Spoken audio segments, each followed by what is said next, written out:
told me to kneel down in the sun. Or why should they care? It's not them losing up in the process. Those are learning.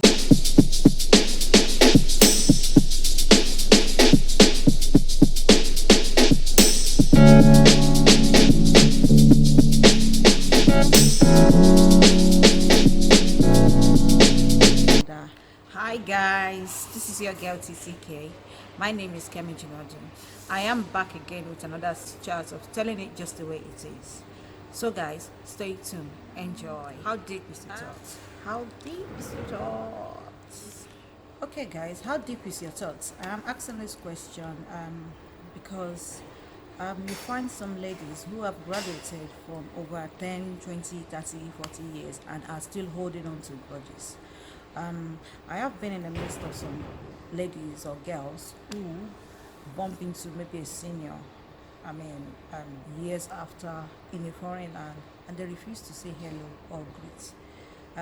Due to one or two things the senior did way back then, years back then. Come on. I am like, seriously, are you holding on to that grudge way back when? Those are days when women were girls. Those are days when men were boys. Those are days when you're like discovering yourself, when you're like growing, when you're girls, when you're boys. Things are bound to happen. Come on. Those are days when you're still learning. Those are days when you step on toes, when you offend people, you offend one another. It's all part of the learning process. Even right now as adults, we don't stop learning. We keep learning every day. So I expect some women or ladies or girls should loosen up in the process. Those are learning stages to rise. One will surely misbehave to learn to behave. It's all part of teenage life, puberty life. Teenage girls are known to like gossip, chat, gang up, and do those not so appropriate things. So everybody who went through the teenage puberty stage must have done one or two of those things that are not so appropriate. So why hold on to grudges? Are you a saint to yourself if you are that kind of person? I have heard talks like that senior punished me, told me to kneel down in the sun, or that my classmate used to gossip about me, used to say something about I caught that senior or that my classmate talking about me and my family in high school. I'm not going to say hello. I don't want to see her. I don't want to go there. I saw her at the mall. I pretended as if I did not see her.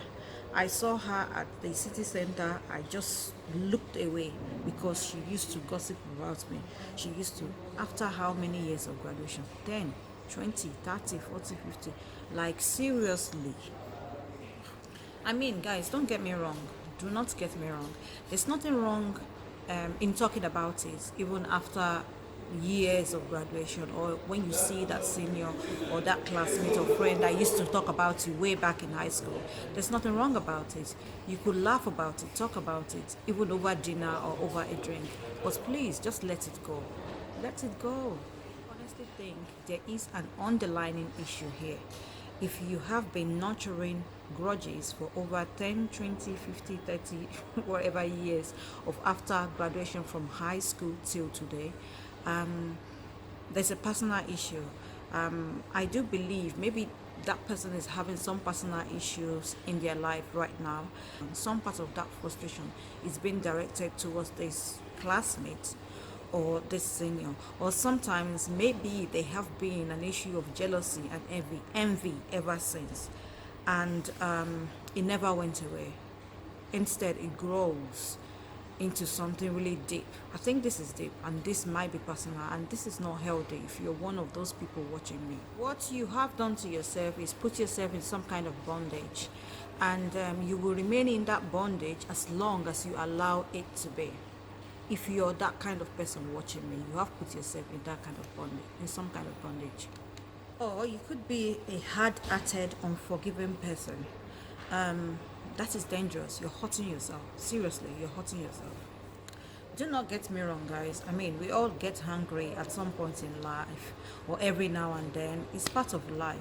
But holding on to high school or secondary school grudges is a different kind of anger. It is different. Let it go. How is life now? How is life now generally? I want us to assess and evaluate ourselves. How is life now? Don't we have something important going on in our life?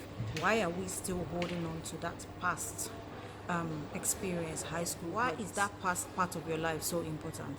It is important to you because you are still angry, because you're still holding on to grudges. And this angry person could have to you, or to the outside world, this angry person could have everything going on for them. That's to you or to the outside world.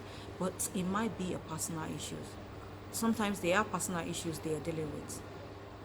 Well, when you hold a grudge, you are letting that person live rent-free in your head, in your mind. I'll repeat, when you hold such grudges, you are letting that person live rent-free in your head, in your mind. I know we all hold grudges, but high school, secondary school grudges, that's another level kind of anger, kind of grudges. You are killing yourself softly when you've harbored such grudges for a very long time. In fact, according to my findings, it could cause some kind of disease or sickness. You are killing yourself softly. Stop it. There is an exception though, even then still. Sometimes the offender might remain that kind of person that they've always been since high school or secondary school. I mean, for example, if they've always been an aggressive person, some people, depending on the background, orientation, home training, might still remain that kind of person. But even in such case, when you bump into them like 10, 20, 30 years after graduation or after high school graduation, whatever year, you should still say hello. You should still greet. But you might have, but you don't have to be friends with such person, but still say hello. I mean, let's go. I am one of those people who believe you have to protect your world. You choose who you allow into your world. So I am not encouraging you or saying you have to be friends with someone you're not comfortable with. No. I don't mind being a one-man soldier. I don't mind being alone. I'm a one-man soldier if I'm not comfortable with this group of certain people. So I understand that. But what I'm trying to say here is still be civil, still be open. You never know what will come out. Still be open, still be civil. Don't let that long time grudges or quarrel be a detriment to you, not only health-wise, but even opportunities. Don't block that chance. I understand you have to be careful. But the person you're holding that long-time grudges against might not even know you're angry. They're living their lives. And even if they know, why should they care? It's not their problem. Why should they care? High school grudges are wastes of perfect happiness. Seriously. Laugh when you can. Apologize when you should. And then let go of things you cannot change. Let go of the past. You cannot change the past. Focus on your present. Live in the moment and focus on your tomorrow. I am not excluding myself. Anytime I do my live, my chats, my video chats, I am included as well. It's just an opportunity for me to educate myself, to remind myself. I think we need to let our hands be so busy capturing lessons that we do not have the capacity to hold on to grudges. Seriously, it's really, really important. We need to remain positive and focus on positive things. So guys, live your life free of grudges, resentment, anger, fury. Live your life. I know it's easier said than done, but we can, especially those long-term ones, those over 30, 20, 30, 40, 50, 60, 70, God knows how many years grudges. Live your life free of toxins. There are toxins in our mind, in our souls. Let it grow. Let it go. Let it flow. So guys, it's been nice talking to you as usual. Please share my video, like if you enjoy watching me and you want to encourage watching me, like, subscribe to me. Enjoy. So guys, have a blessed week and weekend ahead. Enjoy yourself. God bless you all. Thank you. Ta-ra.